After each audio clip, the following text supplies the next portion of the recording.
Good morning po and welcome to 5th Generation Hobby Shop. Welcome to another unboxing and testing. Shoutout po natin especially si Sir Ron ng Palawan.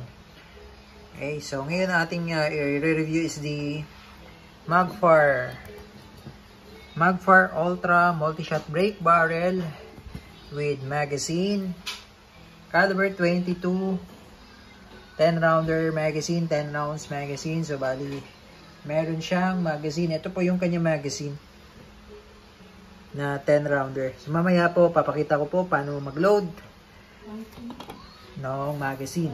Yan. So this is Crossman, again, Magfar Ultra caliber 22 airgun rifle brake barrel powered by nitro piston. Yan. So hindi na po kailangan dito ng CO2. All you need is to break the barrel and you're good to shoot. Yan, ganun lang po kadali.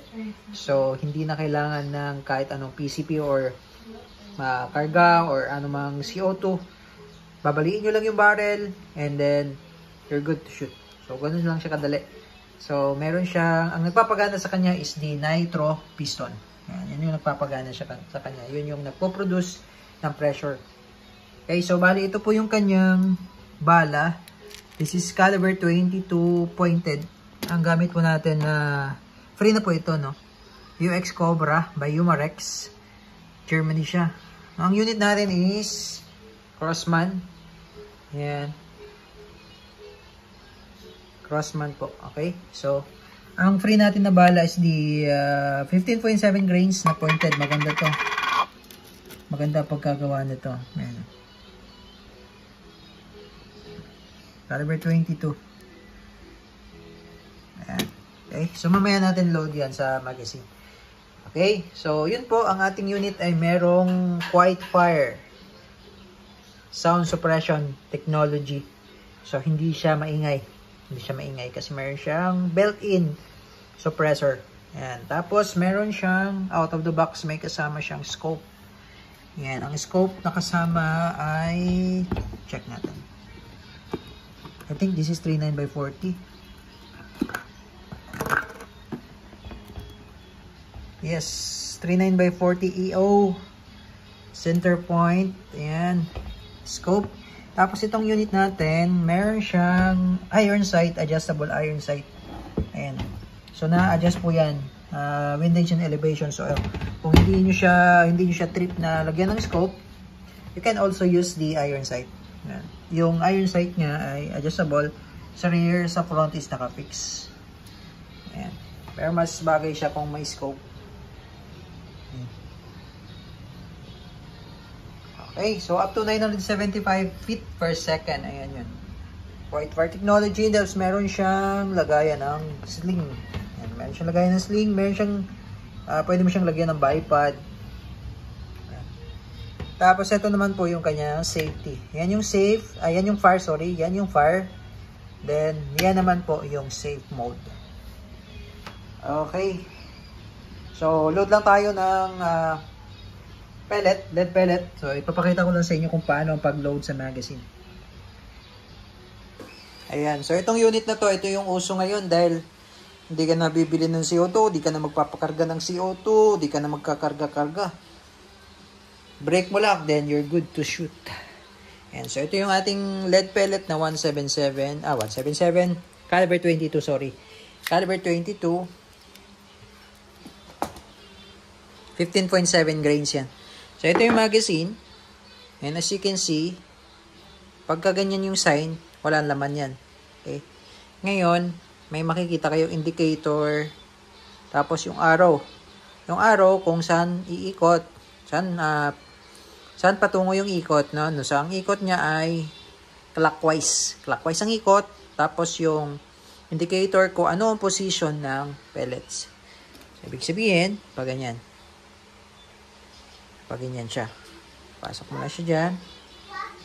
Pagkapasok mo niyan, dyan. So, kailangan naka-center, no? Para hindi siya sumabit. Pagka naka-sentro, iikot mo siya ngayon. Yan. Okay, so load na tayo. May load na tayong isa. So 9. Meron pa tayong ilo-load na 9 siyang. Yan. So, meron siya indicator. Ngayon, ingatan lang natin yung magazine dahil wala po tayong available pa sa ngayon na magazine. Ngayon, just in case lang na nasira ang magazine. Just in case. So, pwede siyang manual loading. May pakita ko sa inyo saan yung manual loading. So, mano-mano, isang load, break mo siya, load, tapos putok. Hindi katulad ng may magazine, break ka lang ng break din, putok ng putok lang.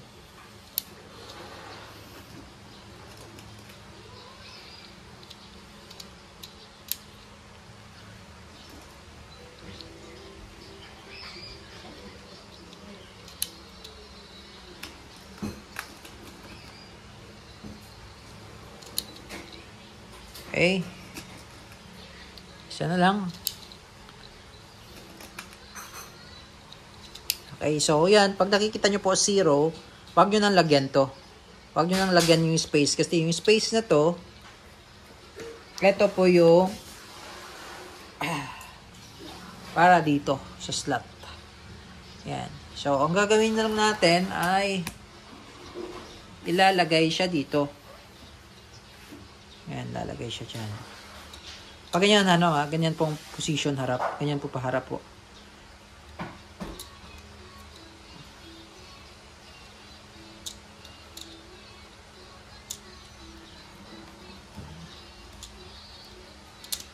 Ayan.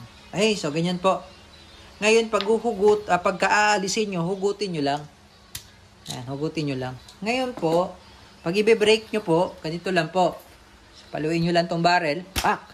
Pagkapalo. Yan, sagad. Hanggang dulo.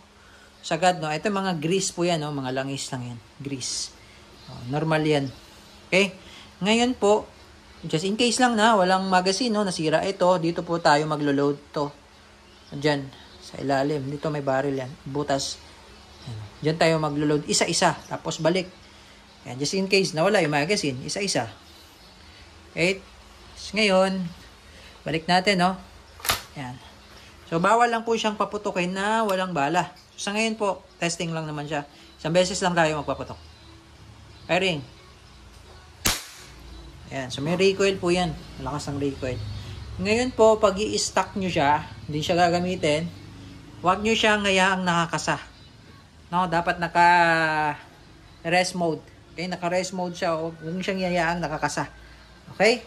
Tapos bawal pong gamitin na walang bala. Bawal iputok na walang bala. Okay. So, testing po tayo. Insert ko lang yung magazine. Ayan. Tapos, pagka na-insert mo yung magazine, bali ka lang ng bali. Putok, bali, putok, bali. Hanggat sa maubos yung 10 laman sa magazine. At makikita nyo naman dyan kung nakailang putok na kayo. May indicator dito. Yan, oh. Sa ngayon, 0. So, pag kinasa mo siya, pag binali mo siya, yan, meron na tayong 1. Sabihin, loaded na tayo na isa. Lagay mo natin sa safe.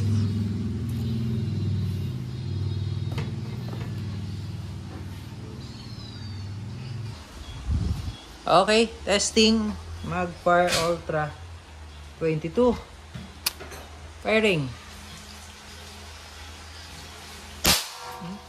Lakas.